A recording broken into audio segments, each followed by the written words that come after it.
वृश्चिक राशि वाले बंधुओं, स्वागत है आप सभी का हृदय से अभिनंदन है आपके अपने चैनल वैदिक मंथन भिंड यूट्यूब चैनल में। तो वृश्चिक राशि वालों, जरा ध्यान से सुनिए।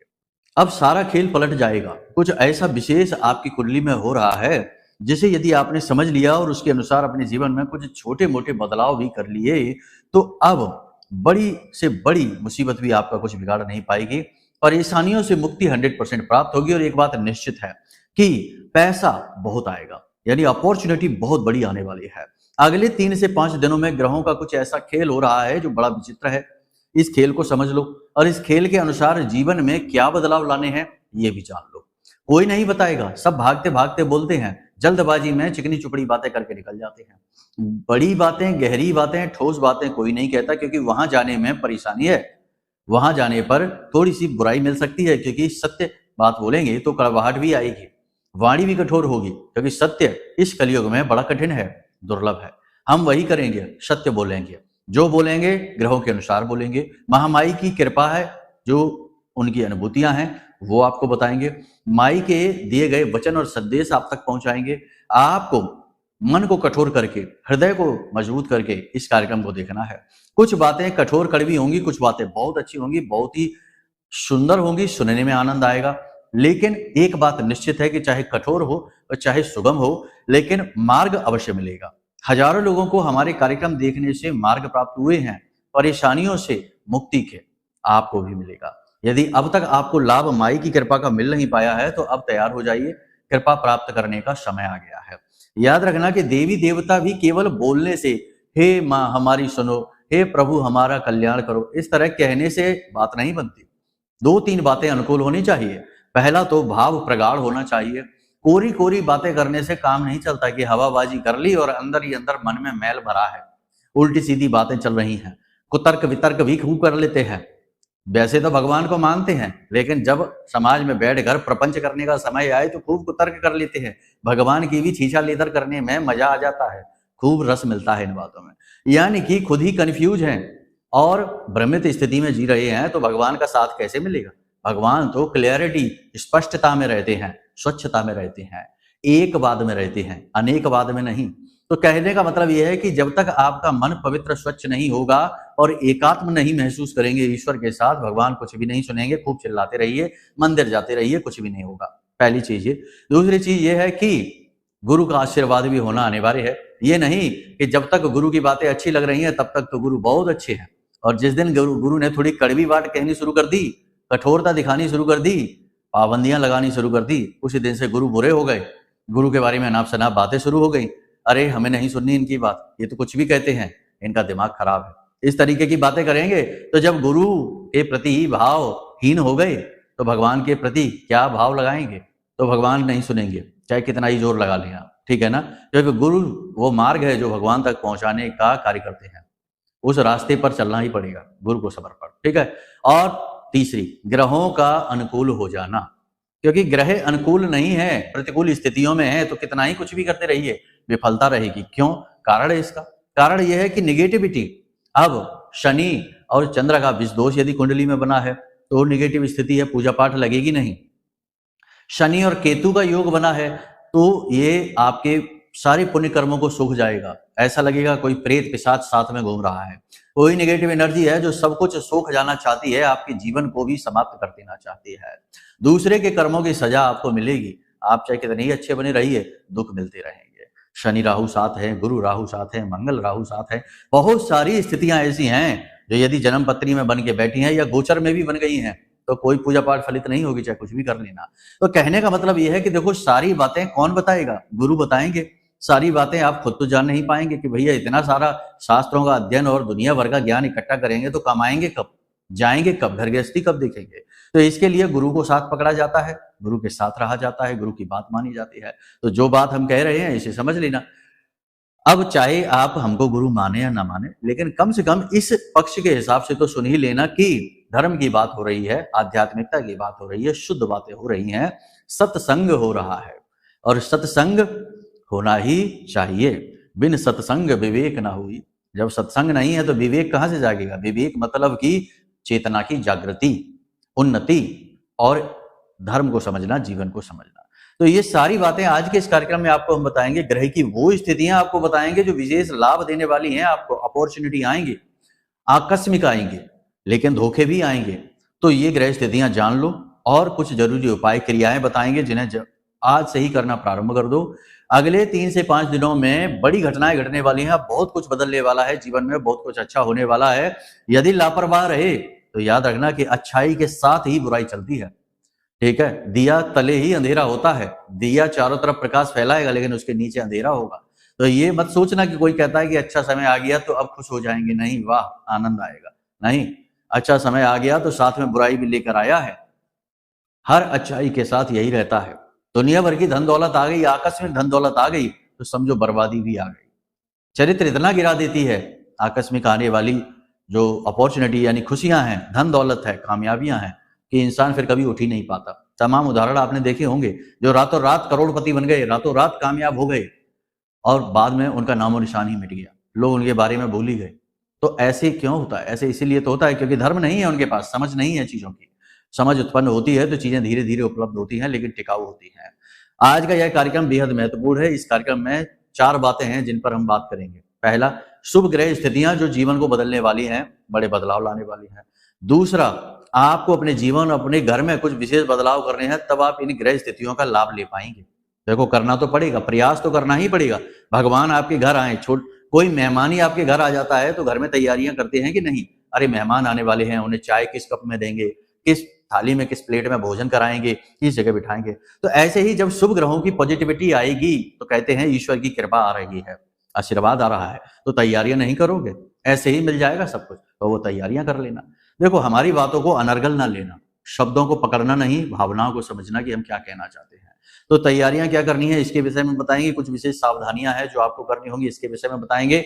5 बड़ी भविष्यवाणियां बताएंगे और इसी के साथ साथ होने वाली 2 बेहद शुभ घटनाओं के बारे में बताएंगे जो लाभ पहुंचाएंगे। और अंत में बताएंगे एक महाशक्तिशाली उपाय जो आपको हर हाल में कामयाब बनाएगा। याद रखना बंधुओं कि गुरु और चंद्रमा का मेल होने जा रहा है और यह बहुत बड़ा योग होता है, धन योग होता है। पैसा आता ही आता, हर हाल में आएगा आपके जीवन में। लिख के रख लो आप ये बात, ठीक है। दूसरा कि वृश्चिक राशि में बड़ा गजब का मेल होने जा रहा है। सूर्य, मंगल, शुक्र और बुध एक साथ वृश्चिक राशि में बैठेंगे। बहुत ही कम समय के लिए बैठेंगे, लेकिन बैठेंगे जरूर और आपके जीवन में अपॉर्चुनिटी, झटके से कामयाबी लेकर आएगा, ठीक है। तो अब क्या करना है, क्या कैसे करना है, सब कुछ बताएंगे। बस कार्यक्रम को अंत तक देख लेना, ठीक है।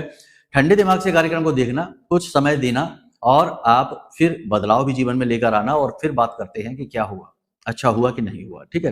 तो चलिए बंधुओं, कार्यक्रम को पूरे भाव के साथ शुरू करते हैं। माता रानी का नाम लेते हुए माई के दर्शन करिए। मोबाइल के डिस्प्ले पर माता रानी का दृश्य है, विग्रह है, दर्शन करिए, भाव उत्पन्न करिए, हाथ जोड़कर निवेदन करिए कि हे माँ, हम आपकी शरणागति हैं, हमारी रक्षा करो, हमें बचाओ, हम भटक गए हैं। इस तरह से निवेदन करिए और कमेंट बॉक्स में लिख डालिए, जय माँ भद्रकाली, कृपा करो। महामाई निश्चित तौर पर आपके ऊपर कृपा कर रही हैं, तभी माई आपके जीवन में आ रही हैं, कार्यक्रम के माध्यम से, आपके कहने, लिखने, सुनने के माध्यम से। और यदि आप हमारा कार्यक्रम देखते हैं, रोज प्रतिदिन देखते हैं, तो 100% आप माई के हो ही जाएंगे। माई आपसे पीछा नहीं छुड़ा पाएंगे। हम माई का पैर इतनी जोर से आपको पकड़ाएंगे कि आप चाहे कुछ भी कर लेना, माई कुछ भी कर ले, आपसे पैर नहीं छुड़ा पाएंगे, आपको परम धाम पहुंचा कर ही मानेंगे, ठीक है। साथ ही साथ यह भी लिख देना कि मैं भी माई के परिवार का हिस्सा हूं, माई के परिवार का हिस्सा बन जाइए। जब ये कार्यक्रम देख लेना तो उसके बाद डिस्क्रिप्शन में जाना, वहां एक लिंक है, उस पर क्लिक करना। हमने अपनी माँ के लिए बहुत ही प्यारा सा भजन गाया है पूरे भाव के साथ, जो आपकी चित्त शुद्धि के लिए साबुन जैसा कार्य करेगा, मैल मन के धो डालेगा। इस भजन को बार बार सुनना, मन प्रसन्न हो जाएगा, ठीक है। तो चलिए अब अपने मूल विषय को शुरू करते हैं। बात करते हैं 5 बड़ी भविष्यवाणियों की। जय माई की। बंधुओं, ज्योतिष और तंत्र विद्या के क्षेत्र में आचार्य अमित एक जाना माना नाम है।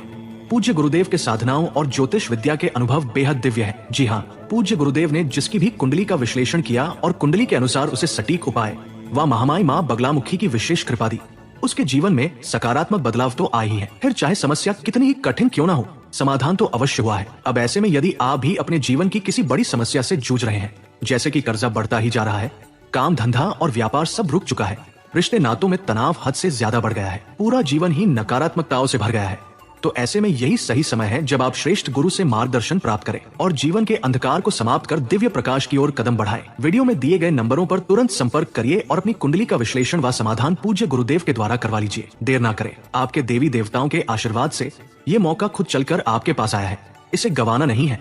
अभी फोन करें और गुरुदेव से मार्गदर्शन प्राप्त करें। महामाई आपका कल्याण करें। धन्यवाद। तो देखो, अगले 3 से 5 दिनों में मन में आपके तरह तरह के विचार आएंगे, नए नए विचार आएंगे, तरह तरह की स्थितियां होंगी। कभी आपको कॉन्फिडेंस की कमी महसूस होगी, कभी एकदम से जोश बढ़ा हुआ महसूस होगा, कभी ऊर्जा उच्च स्तर और कभी ऊर्जा निम्न स्तर पर महसूस होगी। यानी कि कभी पॉजिटिव बहुत ज्यादा और कभी बहुत ज्यादा नेगेटिव, कभी डर बहुत लगेगा भविष्य को लेकर और कभी भविष्य को लेकर नई उम्मीदें बधेंगी। तो होगा ये इसलिए क्योंकि अभी चंद्रमा जो है वह विशेष स्थिति में, चंद्रमा यानी आप स्वयं, ठीक है। चंद्र राशि देखते हैं ना आप, चंद्र राशि जानते हैं ना, चंद्र राशि मतलब आप स्वयं हैं। तो अब ऐसी स्थिति में आपको क्या करना है? ऐसी स्थिति में आपको धर्म का साथ लेना है, रोज मंदिर जाना है, भगवान की विशेष पूजा उपासना साधना प्रारंभ कर देनी है। जिस भी स्वरूप में आपका मन लगता है, हनुमान जी हैं तो प्रतिदिन 11 हनुमान चालीसा का पाठ और अंत में बजरंग बाण का पाठ प्रारंभ कर दीजिए। भोले बाबा हैं तो प्रतिदिन 11 पंचाक्षरी मंत्र की माला करना प्रारंभ करिए। 11 मंत्रोच्चारण नहीं, कुछ भी नहीं होता इतने से। 11 माला पंचाक्षरी मंत्र का जाप करिए। छोटा सा मंत्र है, बहुत जल्दी हो जाती है, मुश्किल से आधा घंटा लगेगा, ठीक है।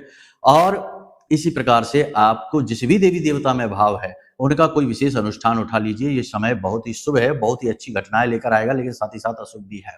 कोई भी बड़ा निर्णय अचानक से न लें, जल्दबाजी में न लें, वरना खतरनाक स्थिति में आप फंस सकते हैं। आपके मन में आध्यात्मिकता का भाव उत्पन्न होगा, मंदिर आप जाएंगे, भगवान के दर्शन करेंगे, लेकिन वहां पर भी पूजा पाठ से मन विचलित हो सकता है कि पूजा पाठ में मन ना लगे। मंदिर पहुंचकर इधर के उधर के ख्याल आपको पूजा से वंचित करेंगे, तो मन को एकाग्र रखना बहुत ज्यादा जरूरी रहेगा। कुछ परेशानियां आपके जीवन में चल रही हैं, जैसे कि पारिवारिक सदस्यों की समस्या, जिम्मेदारियां हैं कुछ बहुत ही महत्वपूर्ण जिन्हें निर्वहन करना है, और कर्जा और पैसे की कमी, ये आपके जीवन की अभी मुख्य समस्याएं चल रही हैं।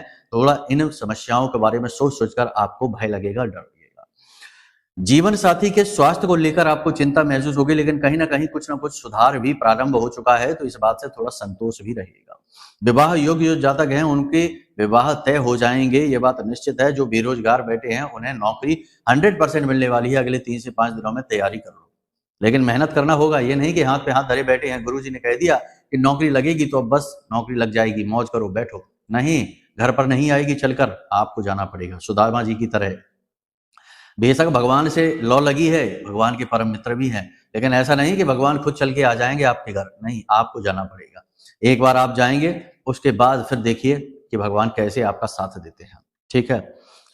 कोई भी बड़ा व्यापारिक निर्णय लेने से पहले थोड़ा सा संभल जाएं, जल्दबाजी में निर्णय ना लें। निर्णय लेने से पहले अनुमति भगवान से अवश्य लें। देखो, कोई भी कार्य यदि आप करते हैं और उस कार्य को भगवान को समर्पित कर देते हैं तो वह अकर्म की स्थिति में चला जाता है, ठीक है ना। कर्म, अकर्म और विकर्म 3 परिस्थितियां होती हैं हमारे कार्य करने की। कर्म तो वो है कि जो हम दिन रात कर ही रहे हैं, तरह तरह के काम कर रहे हैं, और विकर्म वह है कि जो दुष्कर्म हो रहे हैं, उल्टे सीधे कर्म हो रहे हैं, नकारात्मकता को बढ़ावा देते हैं। और अकर्म यानी कि कर्म किया ही नहीं और कर्म भी हो गया, वह तब होता है जब हम भगवान को समर्पित कर देते हैं अपने हर एक कर्म को। हम भोजन कर रहे हैं तो भगवान से कहते हैं कि हे भगवान, हम भोजन कर रहे हैं और आपका प्रसाद समझकर ग्रहण कर रहे हैं। भोजन का किया हुआ कर्म समाप्त हो जाता है। दुकान पर जा रहे हैं, नौकरी पर जा रहे हैं, वहां पर भी ये कहें कि भगवान हम नौकरी पर जा रहे हैं, ड्यूटी जा रहे हैं, दुकान जा रहे हैं, आप जो भी देंगे, जैसा भी देंगे, आपका प्रसाद समझकर ग्रहण कर लेंगे। और यह आज का हमारा जो कर्म है आपको समर्पित है, आपके चरणों में समर्पित है। इतना करेंगे जब आप, तो आपका वह जो कर्म है, वहां पर आपने जो थोड़ा बहुत ठगी कर ली, झूठ बोल दिया, चोरी कर ली, कुछ भी, क्योंकि देखो भौतिक जीवन में, संसार में सब कुछ करना पड़ता है, सब कुछ होता ही है, कोई भी इतना दूध का धुला नहीं है। हर इंसान कहीं ना कहीं थोड़ी बहुत अपने अंदर कमी लेकर बैठा ही है, ठीक है। तो इससे बचे कैसे? क्योंकि इस तरह तो फिर हर एक कर्म का हिसाब करना पड़ेगा, तो कभी मुक्ति ही नहीं होगी। तो फिर यही तो एक पद्धति होती है जिसमें मन में वैराग्य धारण कर लिया जाता है। मन में एक ही लॉ लगाई जाती है, प्रभु की लॉ, ईश्वर की लॉ, अपने आराध्य, अपने इष्ट की लॉ, और हर चीज उन्हें समर्पित कर दी जाती है। तो भगवान श्री कृष्ण गीता में कहते हैं कि हे अर्जुन, तू हर एक कर्म को मुझे समर्पित कर दे। अपने द्वारा किए गए हर एक कर्म को जब तू मुझे समर्पित कर देगा, तो मेरे द्वारा दिए गए फल को प्रसाद रूप में ग्रहण कर लेगा, तो तेरा हर एक कर्म अकर्म की स्थिति में चला जाएगा, उसका कोई फल तुझे भोगना नहीं पड़ेगा। तो यही तो स्थिति हम आपसे कहते हैं। तो जो भी कार्य करें, बड़ा निर्णय लें, व्यापार में कोई भी निर्णय लें, बदलाव करें, उसे भगवान को समर्पित करें और भगवान से अनुमति अवश्य लें मंदिर जाकर, ठीक है, भाव के साथ। देखो, भगवान से नाता जोड़ना है, केवल मांगना नहीं है। देखते हैं हम अक्सर मंदिरों में जाते हैं तो देखते हैं कि लोग हमेशा मंदिरों में मांगने में लगे हुए हैं। बाहर भिखारी बैठे हैं फटे पुराने कपड़े पहनकर, और मंदिर के अंदर अच्छे अच्छे नए कपड़े पहने हुए, बढ़िया नहाए धोए स्वच्छ साफ सुथरे भिखारी हैं। दोनों ही भिखारी हैं, यहाँ भी और वहां भी। अब भगवान कंफ्यूज है, किसको दें? एक की दशा बहुत खराब है, एक की दशा अच्छी है, लेकिन वो निवेदन बहुत ज्यादा कर रहा है। तो भगवान को कंफ्यूज ना करो, भिखारी ना बनो। भगवान से कहो, भगवान आप हमारे साथ रहो। कर तो हम सब कुछ लेंगे, हम में अपना बल बहुत है, कर हम बहुत कुछ लेंगे। आपने हमें बहुत गुणी बनाया, बहुत ऊर्जावान बनाया, बहुत कुछ दिया है। बस एक चीज है, आप हमें अपना साथ दे दो। जैसे अर्जुन ने कहा कि प्रभु आप हमारे साथ रहो, बस। आपकी सेना नहीं चाहिए हमको, कोई नारायणी सेना नहीं चाहिए हमको, कोई आपका शस्त्र नहीं चाहिए, कोई आपका वरदान नहीं चाहिए, कोई आशीर्वाद नहीं चाहिए, बस आपका साथ चाहिए। तो ऐसे ही अर्जुन की भांति बुद्धिमानी पूर्ण निर्णय लो, भगवान का साथ मांगो, ठीक है। तो ये स्थितियां इसीलिए बताते हैं हम, क्योंकि लोगों के अंदर ये कमियां हैं। लोग भगवान को भी इंसान की तरह ट्रीट करते हैं और भगवान से मांगते हैं, भगवान हमें दे दो, भगवान हमें दो। भगवान किसी को कुछ नहीं देते, आपका कर्म आपको देता है, ठीक है। तो ये बातें कड़वी हैं लेकिन सच है। अब सुनो, अगले 2 से 3 दिनों में विशेष स्थिति होने वाली है। क्या है वो विशेष स्थिति? देखो ध्यान से सुनो। सबसे पहले गुरु का राशि परिवर्तन होने वाला है। गुरु का राशि परिवर्तन होगा और उसके 1 दिन बाद चंद्रमा गुरु के साथ आ जाएंगे। गज केसरी योग बनाएंगे, लेकिन राहु की दृष्टि रहेगी। पैसा आपके जीवन में 100% आएगा अगले 3 से 5 दिनों में, याद रखना 100% आएगा। चाहे कर्जा लिया हो आपने, चाहे लोन का पैसा आया हो, चाहे आपका ही दिया हुआ पैसा आया हो, किसी भी तरीके से आए आपके पास पैसा आएगा। लेकिन अब यहाँ पर हम ये नहीं कह रहे कि कोई भर के बहुत बड़ी पोटली आपको पकड़ा जाएगा, नहीं। लॉजिक के साथ चलिए, तथ्यों के साथ चलिए, सत्यता को ना छोड़िए। असत्य बातें नहीं, असत्य वचन नहीं। आपका ही पैसा, आपका ही कर्म आपके पास आएगा, लेकिन उसे संभाल कर रख पाना कठिन होगा, क्योंकि दृष्टि राहु की पड़ी है। आपकी किसी विशेष फैसले की वजह से वह पैसा फिसल भी जाएगा, आपके ऊपर कोई आपत्ति आने की वजह से वह पैसा निकल भी जाएगा, आपकी किसी गलती, किसी बेवकूफी की वजह से वह पैसा आपके हाथों से फिसल भी जाएगा। तो थोड़ा सा निर्णय डिले कर देना, कुछ भी करने से पहले पैसा आए उसे होल्ड कर देना, रख देना, संभाल कर रखना और उसे भूल जाना। उसके बाद कुछ समय यानी 5 से 7 दिन टालने के बाद फिर निर्णय लेने की स्थिति में आना। ऐसा हम क्यों कह रहे हैं कि आप कोई गलत निर्णय ले सकते हैं? क्योंकि यहां पर एक स्थिति और बन रही है कि चंद्र गोचर के बाद अगले दिन बुध का गोचर हो रहा है वृश्चिक राशि में, और यहां पर सूर्य, बुध, मंगल और शुक्र एक साथ बैठे हैं। तो यहाँ पर सूर्य और बुध जो है ना, वो अग्नि के कारक है। अग्नि के कारक होने की वजह से ये आपके अंदर ऊर्जा को बढ़ाएंगे, कुछ करने की, कुछ कर गुजरने की क्षमता को बढ़ाएंगे, आपके अंदर जोश को बढ़ाएंगे। ऐसे भाव डालेंगे कि जल्दी से कोई निर्णय लो, कुछ बड़ा काम कर डालो, एक्स्ट्रा में इनकम जनरेट करने के लिए कुछ कर डालो, विदेश यात्रा कर डालो, ये कर लो, वो कर लो। बड़े बड़े विचार आपके मन में बने होंगे, लेकिन इन विचारों पर भी हानि आ सकती है, इन विचारों को भी क्षति हो सकती है राहु की वजह से, क्योंकि राहु जल्दबाजी का देवता है, नकारात्मकता का देवता है। इसीलिए तो कहा जाता है जल्दबाजी का काम शैतान का। और शैतान कौन है? राहु ही तो है। सबसे ज्यादा दुष्ट प्रवृत्ति ग्रहमाला में राहु के पास ही है, वह कभी किसी का भला नहीं होता। तो यहाँ पर आपको संभल कर रहना है। 5 से 7 दिन रुक जाएंगे, उसके बाद निर्णय लेंगे तो निर्णय सही साबित होगा, ठीक है। अभी जो धन आ रहा है उसे आने दो, जो मौके अवसर आ रहे हैं उन्हें पहचानने की कोशिश करिए। नौकरी अवश्य लगेगी, बस तैयारी बनाकर रखना, और अपॉर्चुनिटी, मौके जैसे भी आए उन्हें लपक लेना, छोड़ना मत। आपका ट्रांसफर हो सकता है, जो नौकरी कर रहे हैं उनका ट्रांसफर हो सकता है, पदोन्नति हो सकती है, किसी प्रकार से आपको पॉजिटिव बेनिफिट अपनी नौकरी में मिलेंगे। लेकिन एक तरफ पॉजिटिविटी है, दूसरी तरफ नेगेटिविटी भी है। आपके शत्रु बढ़ जाएंगे, उच्च अधिकारियों के कान भरेंगे आपके खिलाफ, और आपके लिए नकारात्मक वातावरण भी तैयार करेंगे। तो थोड़ा सा संभल कर रहना है, अपनी बातें किसी को नहीं बतानी है, किसी को अपना हितैषी मत समझ लेना अपने कार्यस्थल पर, क्योंकि जो स्थिति हम आपको बता रहे हैं वह स्थिति आपकी किसी गलती की वजह से उलट भी सकती है। आपकी की गई मेहनत का फल चोरी हो सकता है, आप मेहनत करेंगे, फायदा किसी और को हो सकता है। तो थोड़ा सा चालाक बन जाना, थोड़ा सा अलर्ट हो जाना। होशियारी, चालाकी अपने बचाव के लिए बहुत ज्यादा आवश्यक है, आपको उसे करना ही होगा, यह आपके लिए बेहद जरूरी है। तो थोड़ा सा चालाक हो जाना, थोड़ा सा माइंड गेम खेलना, लोगों को समझने के बाद ही उनके साथ बर्ताव करना, ठीक है ना। हर एक के साथ एक जैसा बर्ताव नहीं, इमोशनल नहीं। हर इंसान आपके जैसा नहीं है, भोला भाला नहीं है, भावुक नहीं है। लोग बहुत चालें चलते हैं, षड्यंत्र रचते हैं, अपना होकर छलने की पूरी कोशिश करते हैं, मतलब निकालते हैं। आप इस परिस्थिति में, इस समय और काल पर आत्म मूल्यांकन करेंगे, अपने भले बुरे का अच्छी तरीके से अनुभव करेंगे, फूंक फूंक कर कदम रखेंगे। अचानक से आपकी मुलाकात किसी व्यक्ति से हो सकती है, सावधान रहना है। अगर वह व्यक्ति आपको कोई बड़ी योजना बताता है, किसी स्कीम के बारे में बताता है। ठीक इसी के साथ साथ किसी धार्मिक व्यक्ति से आपकी मुलाकात होगी, कोई मेहमान आपके घर में आ सकते हैं, घर में आपके किसी प्रकार का धार्मिक या मांगलिक कार्यक्रम हो सकता है।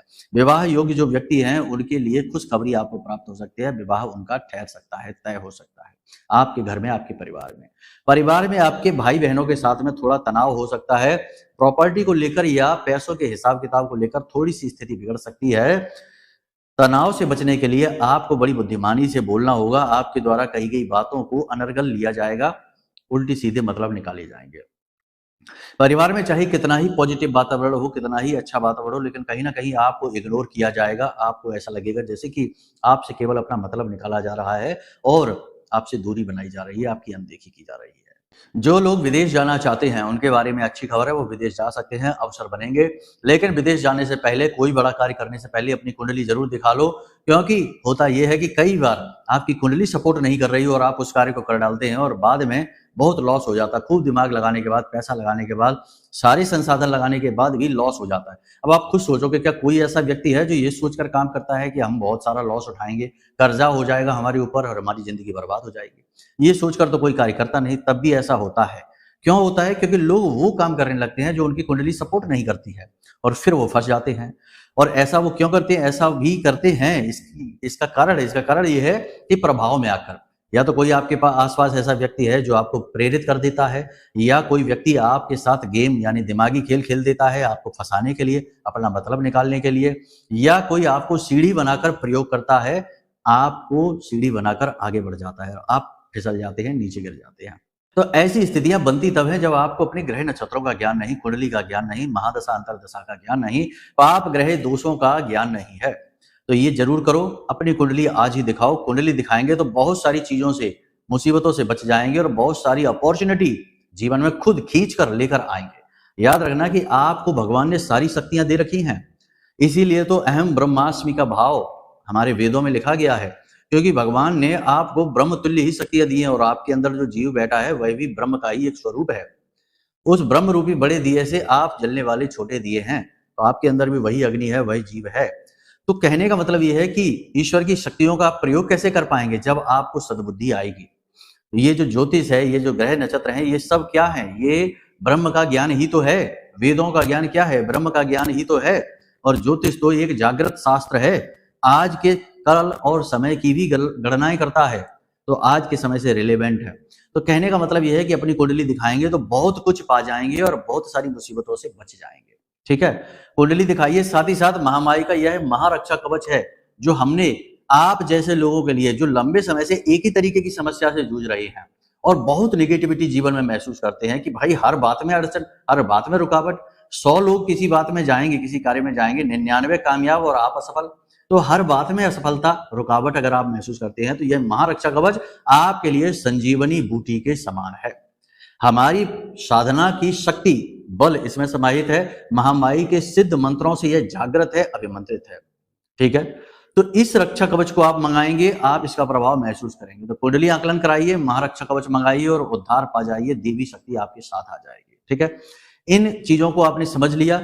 जो बातें यहाँ पर हम आपको बता रहे हैं वो आपकी गोचर चार्ट को देखकर बता रही हैं। जन्म पत्री में ठीक इसके उलट स्थितियां भी हो सकती हैं, तो जन्म पत्री बहुत महत्वपूर्ण है।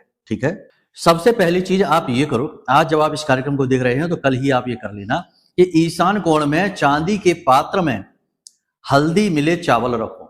चांदी का कोई पात्र ले लो, गिलास ले लो, प्लेट ले लो, कटोरी ले लो, कुछ भी ले लो जिसमें चावल रख सके, उनमें थोड़ी हल्दी मिला लेना, हल्के पीले कर लेना। इसे आप अपने घर के ईशान कोण में रखो। ईशान कोण जो है वो गुरु का कोना होता है, भगवान भोलेनाथ का भी कोना होता है। गज केसरी योग जो इस समय आपके गोचर चार्ट में बनेगा, आप इसे अपने घर में भी बना लो, इसका विशेष लाभ आपको मिलेगा, बहुत ज्यादा लाभ मिलेगा। ठीक है, आग्नेय कोण यानी आग्नेय कोण होता है ईशान कोण, यानी कि पूर्व दिशा और उत्तर दिशा के बीच का कोना। आग्नेय कोण यानी पूर्व दिशा और दक्षिण दिशा के बीच का कोना। तो आग्नेय कोण में आपको क्या रखना है? माता लक्ष्मी की एक फोटो लगा लो। ठीक है, ऊंचे स्थान पर लगाना, दीवार में ऊंचाई पर लगाना, जिसमें माता लक्ष्मी बैठी हो, लाल वस्त्र में हो और अपने हाथ से धन की वर्षा करवा रही हो।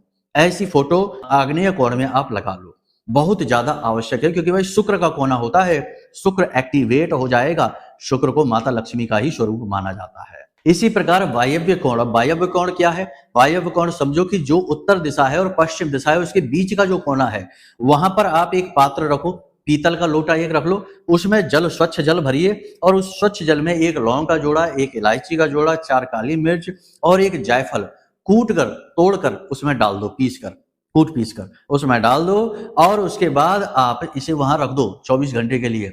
और अगले दिन सुबह इस जल को अपने घर के दरवाजे पर सिंचित कर दो। माता लक्ष्मी की विशेष कृपा हो जाएगी, धन आएगा खिंचकर चुंबक की तरह। जो सामग्री इसमें से बचे थोड़ी बहुत, उस सामग्री को घर के पवित्र पौधों में, जैसे तुलसी का पौधा, केले का पौधा, इनकी जड़ों में आप डाल दो। इसी के साथ साथ नैऋत्य कोण जो होता है, नैऋत्य कोण कौन सा है? घर का जो दक्षिण दिशा है और पश्चिम दिशा है, उसके बीच में जो कोना है उसे नैऋत्य कोण कहते हैं। वहां पर कामधेनु गाय, जिसे सुरभि गाय भी कहते हैं, इस गाय को वहां रखो। अब क्या करना है? एक मूर्ति लेकर आनी है, तस्वीर भी लगा सकते हैं, लेकिन मूर्ति ले आए वो अति उत्तम है। तो एक मूर्ति लेकर आए, पत्थर की या धातु की ठोस मूर्ति होनी चाहिए। इस कामधेनु गाय की मूर्ति को आप घर के ईशान कोण में रख दो। उत्तर दिशा की ओर इसका मुख रखना या पूर्व दिशा की ओर इसका मुख रखना। इन 4 चीजों को अपने घर में आप कर लो। इसी के साथ साथ हरिद्र तिलक के बारे में हमने आपको बताया था। इस हरिद्र तिलक को भी प्रतिदिन लगाना प्रारंभ कर दो और आप देखो कि कैसे अगले 3 से 5 दिन में आप इतिहास लिख दोगे, वो कर लोगे जो अब तक आप जीवन में कर नहीं पाए हो। बड़ा चमत्कारी प्रयोग है। लेकिन एक बात यहां पर हम पहले ही आपको बता दें कि 2 कंडीशंस अप्लाई होती हैं। पहली कि आपकी कुंडली में कोई पाप ग्रह योग नहीं होना चाहिए। अगर कुंडली में पाप ग्रह योग है तो वह बाधा है, और बाधा जब तक हटेगी नहीं तब तक उपाय, क्रियाएं, पूजा पाठ, अनुष्ठान कुछ भी काम करेगा नहीं। दूसरी चीज कि आपका भाव पवित्र होना चाहिए, ठीक है। ये नहीं कि एक तरफ तो आप उपाय कर रहे हैं, दूसरी तरफ आप जिंदगी को कोस रहे हैं, अपने आप को, अपनी किस्मत को, अपने भाग्य को, देवी देवताओं को कोस रहे हैं, और मांस मच्छी और शराब, सट्टेबाजी और वेश्यावृत्ति और उल्टे सीधे ना जाने क्या क्या कर्म में लिप्त हैं, दिन भर झूठ बोलते हैं। नहीं, ऐसा नहीं, शुद्धता रखनी है। तो ये 2 कंडीशन अगर आप मानते हैं, शर्तें मानते हैं, और तो बाकी नैतिकता के जो नियम है वो मानेंगे, तो फिर आप देखिए चमत्कार होने वाला है, ठीक है। तो यहां तक सारी बात आपने समझ ली है। अब यदि आपको कोई सहायता चाहिए, कुंडली आकलन कराना है, महारक्षा कवच पाना है, मच्छमड़ी, जो हमने विशेष मच्छमड़ियां मंगवाई हैं अपने सबसे विश्वसनीय सूत्र से, हमारा शिष्य ही है, उसी से मंगवाई हैं और उन्हें जागृत अभिमंत्रित किया है। राहु के सारे दोषों को समाप्त करने की शक्ति है इस मच्छमड़ी में। तो ये मच्छमड़ी यदि मंगवाना चाहते हो और यदि किसी प्रकार की अन्य सहायता, मार्गदर्शन चाहते हो, तो नंबर वीडियो में है, इन नंबरों पर फोन कर लो। आपकी सारी सहायता की जाएगी, आपके जीवन को सरल बनाया जाएगा। हर प्रकार से हम आपके लिए तैयार हैं। माता रानी ने हमें इसीलिए यहाँ बिठाया है, आपकी सेवा के लिए, जन कल्याण के लिए। एक साधक का यह भी कर्तव्य होता है, उसे इस स्टेज से भी गुजरना पड़ता है। जन कल्याण का जो मंच है वह दिया जाता है और फिर उसके बाद उससे उसे आगे बढ़ाया जाता है। तो जब तक माई ने यहाँ बिठाया है, लाभ ले लीजिए। हजारों लोगों ने लाभ ले लिए हैं, जीवन में मुस्कुराहट आई है, अब आपकी बारी है, ठीक है। कुछ भी यहाँ बेचने की कोशिश नहीं है, कोई भी यहाँ पर हम प्रचार नहीं कर रहे हैं। अगर आपके मन में ऐसे विचार आ चुके हैं तो कुछ भी ना करना, फोन भी ना करना, कोई जरूरत नहीं है। पहले चित्त को शुद्ध करिए, 2-4 जन्म और लीजिए, उसके बाद आप धर्म को, गुरु को, वाणी को समझ पाएंगे।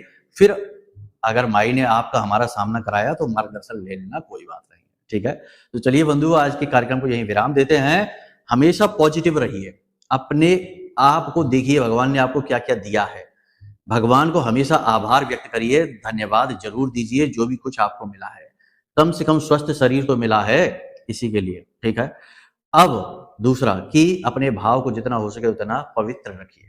दुनिया भर की निगेटिविटी से, गंदगी से अपने चित्त को बचा कर रखिए, ये आपकी जिम्मेदारी है। लोग तो आएंगे, इन्फेक्ट करेंगे आपको, लेकिन आपको बचना है, ठीक है। तो चलिए बंधु, प्रेम से बोलिए जय माई की, जय मां बगलामुखी। हमारे प्रिय और परम पूज्य आचार्य जी ने अपनी साधनाओं के अनुभवों पर आधारित शक्तिशाली उपाय और क्रियाओं के माध्यम से हजारों लोगों के जीवन को पूरी तरह से बदला है। आचार्य जी के द्वारा बताया गया हर एक उपाय इतना सटीक और कारगर होता है कि जो भी इसे पूरे भाव के साथ कर लेता है, उसे साक्षात महामाई की कृपा और आशीर्वाद प्राप्त हो जाती है। इसलिए निसंकोच इन उपायों को पूरे भाव के साथ करिए, आपका कल्याण होगा। जय माई की।